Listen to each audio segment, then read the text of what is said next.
대통령이 조국 전 장관을 감싸 국민에게 상처를 줬다고 비판했던 김부겸 전 의원은 당대표 출마 선언 이후엔 조 전 장관이 말 못할 고초를 당했다며 다른 이야기를 했습니다. 네, 후보자님. 네. 조국 사태에 대해서는 어떻게 생각하십니까?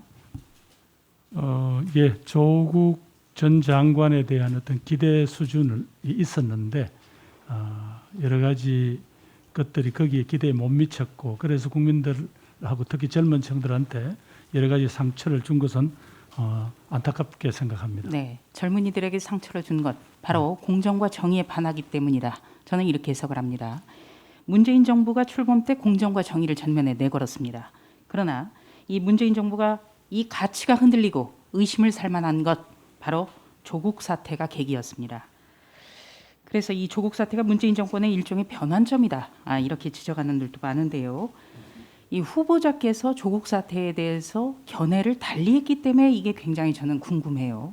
왜냐? 우리 김부겸 후보자 하면은 소신의 참 정치인, 저희가 이렇게 평가를 해왔습니다만 이 조국 사태에 대해서 굉장히 다른 상반된 그런 논리를 보여줬거든요. 우선 총선 전에는 이렇게 얘기를 했습니다. 네, 대통령이 조국 전 장관을 감싸서 국민에게 상처를 줬다. 네, 그런데 같은 해 5개월 뒤에는 더불어민주당의 당대표 선거에서는 이루 못할 고초를 조국 전 장관이 당했다. 검언유착은 오래된 적폐다. 이렇게 얘기를 했습니다.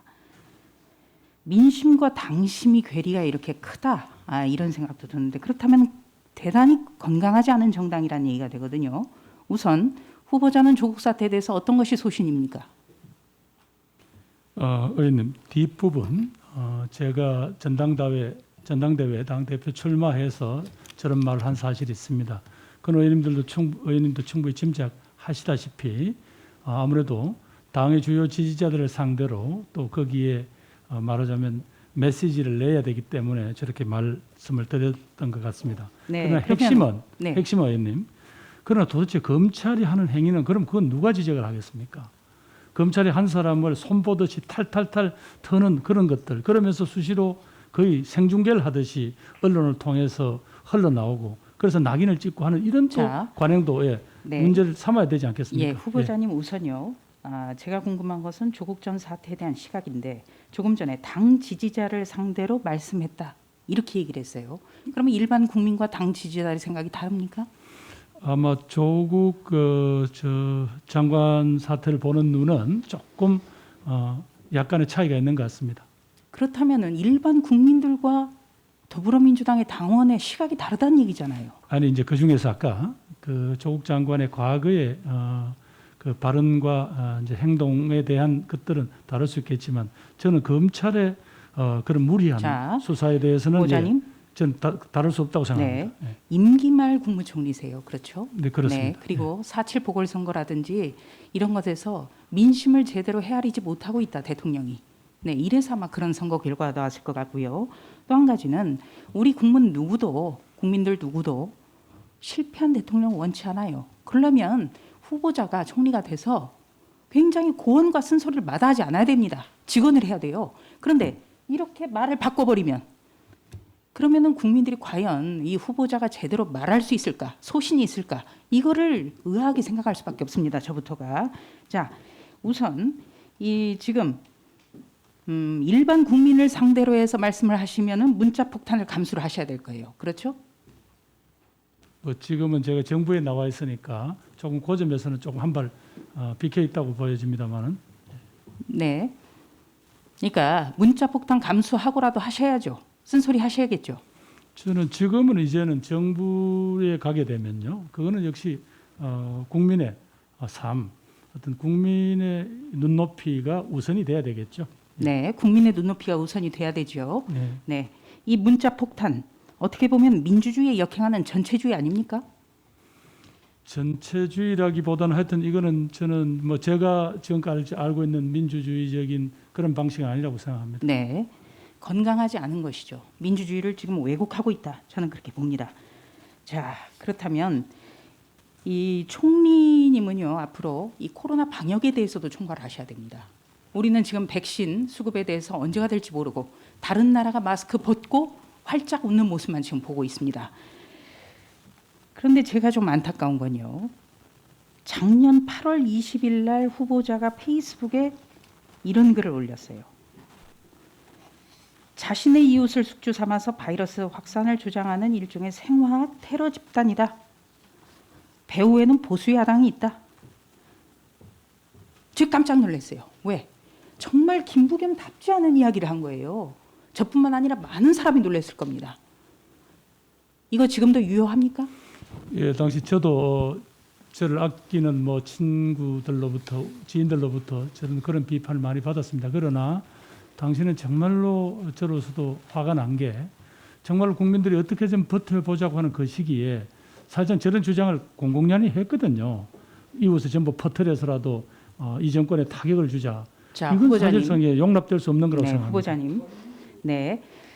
저희 국민의당에서는 이 8.15 작년에 광화문 집회하고도 관련이 없습니다만 우리 후보자는 누구보다도 통합과 화합을 추구하는 그런 정치인이에요. 그런데 이런 말씀을 하셨기 때문에 깜짝 놀란 거거든요. 의원님, 위원님, 당시에 미통당의 여러 의원들이 현장에 계셨던 거는 또 의원님도 그건 인정을 하시잖아요. 현장에 있었나요, 우리가? 없었죠. 계셨죠? 예. 후보자님. 예.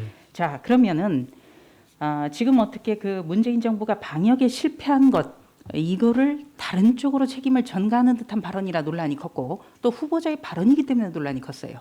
네, 지금도 이 부분 유효합니까? 제가 뭐 이제 지금 유효합니까?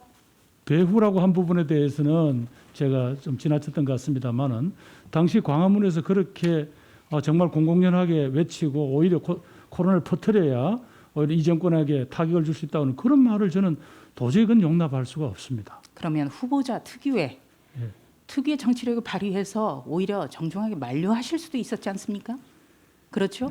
지금 굉장히 후회하시죠? 위원님, 그 무렵에는 사실상 그 소위 광화문에서 소위 그 집회를 주도하던 분들이 그 뒤로 얼마나 정말 우리 공동체에 엉뚱한 소리를 하고 악영향을 미쳤는지 그러면은 같은 시기에 민주노총 집회에 대해서도 같은 소리를 하셨어야 우리가 의심하지 않죠. 저는 후보자님께서 누구보다도 공정하고 그리고 포용력이 있는 정치인이기 때문에 놀랬다는 말씀을 다시 한번 드리고요. 자, 후보자님. 열린우리당 시절에 노무현 대통령에게 쓴소리를 하면서 공개적으로 쓴소리하면서 대통령의 메시지는 온화해야 된다. 이렇게 강조를 하셨습니다. 네. 문재인 대통령이 그런데 본인 사저 의혹에 대해서 야당을 향해 좀스럽고 민망한 일이다. 이렇게 말씀하셨고요. 또 일반 국민을 모욕죄로 고소해서 경찰로부터 압수수색을 당하고 송치되게끔 하고 기소에 이르기까지 됐습니다. 이거 온당합니까? 아마 그 부분에 대해서 참모들께서 자칫하면 대통령께서 선의가 오해될 수 있다고 해서 아마 기소를 고소를 취하한 걸로 알고 있습니다. 취하한 게 중요한 게 아니라요. 대통령이 대통령으로서 과연 잘한 겁니까? 그렇게 안 갔어야 되는 거 아닙니까? 조금 주변에서 참모들이 그런 점에서 조금 대통령께서 좀 폭넓게 보시도록 그렇게 보좌했으면 어땠을까 하는 아쉬움이 있습니다. 네. 대통령의 말과 행동에 대해서 후보자는 거침없이 고언을 할 각오가 돼 있으십니까? 분명하게 말씀해 주십시오. 제가 성정이 그래 모질지 못해서 어디까지 할 수 있을지 모르겠지만 그래도 바깥에서 얘기하는 것 자체를 그걸 제가 무슨 닫아 걸고 대통령께 전달 안 하거나 이런 일은 없을 겁니다. 네. 네, 후보자께서 이 당을 향해서 당원을 향해서 할 때는 말이 바뀌시기 때문에 제가 그게 걱정이 되고요. 자, 지금 시간이 얼마 안 남았습니다. 영상 하나 보실까요? 준비가 혹시 됐습니까? 네. 피해 호소인 이런 말씀하시는데 지금 피해를 호소하는 고소인이라고 그렇죠. 고소인은 이제 법률 용어고 그거 가지고 지금 굉장히 좀 많이 많죠. 하는데 어떤 표현을 쓰는 게 좀 적합하다고 생각합니까? 그게 뭐 어렵습니다. 네. 어렵습니까? 피해자를 피해자라고 하는 게 어렵습니까?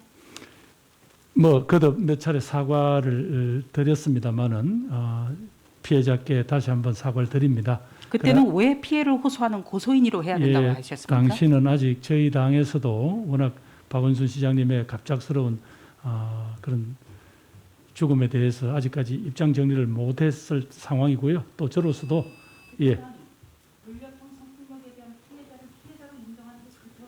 그 무렵까지는 그 박 시장님의 죽음에 대해서 아직까지 내용이 밝혀지기 전이었습니다. 그리고 또 그래서 박원순 시장이 법원에 의해서가 아니고요, 인권위원회에서 그 나온 걸 말씀하시는 거. 예, 하여튼 뭐 의원님 조수진 의원님 이 점에 대해서는 정리해 주시기 바랍니다. 제가 거듭 피해자한테 사과드리고요. 또 앞으로도 특히 성인지 감수성 부분이 많이 부족했다는 지적을 아프게 받아들이겠습니다.